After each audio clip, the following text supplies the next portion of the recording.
The following is a presentation of the Eagles Sports Network.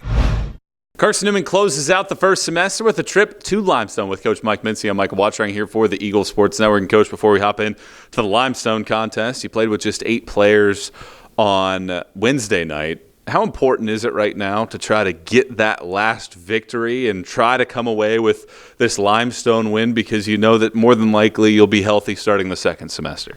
Yeah, I mean, we've known, actually, I guess since the Wingate game, when Torrey kind of went out, that we're not playing at full strength, and we had to grind it out through the rest of Christmas until Christmas break.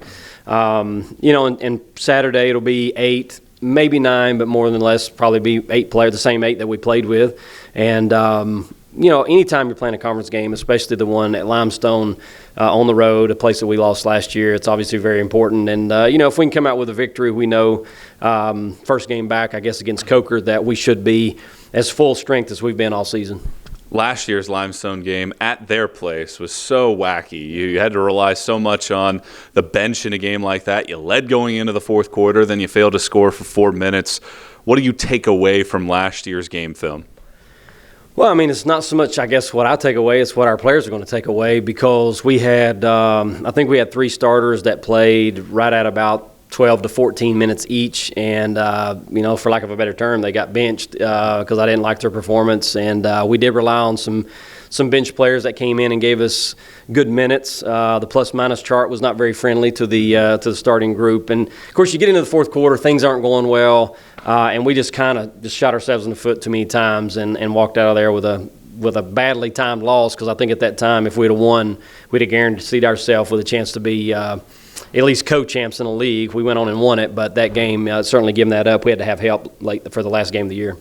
Limestone started the year 6-0. They've lost 3 of their last 4, but those losses have come to Wingate, Catawba, Anderson, the 3 of the top 4 teams in the league right now, including the 2 undefeateds right now.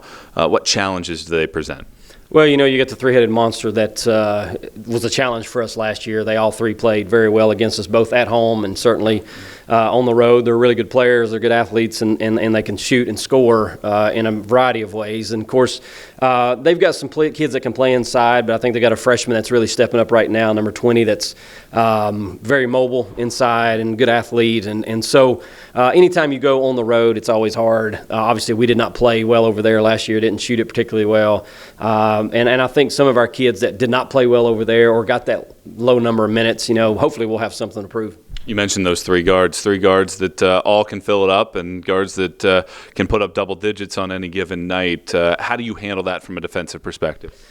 Well, it's kind of hard when you get the 3 guards out there that all 3 can do something a little bit different, especially, you have Bird, who's very athletic and can kind of penetrate on you. So, we haven't necessarily been the best defensive team in the league this year, and we've had certain players go off on us, and we've had scouts to where teams aren't shooting, or individual players aren't shooting well against some teams, and then they come against us and they do shoot well. So anytime we're going in, we're hoping for a good performance. We're trying to find individual pieces that can guard very well, especially those type of guards. And we'll see who shows up on Saturday, who's up to the challenge. Coach, thanks so much for the time. Best of luck Saturday. Thank you, Michael. He's Coach Mike Mincey. I'm Michael Watchering here for the Eagles Sports Network.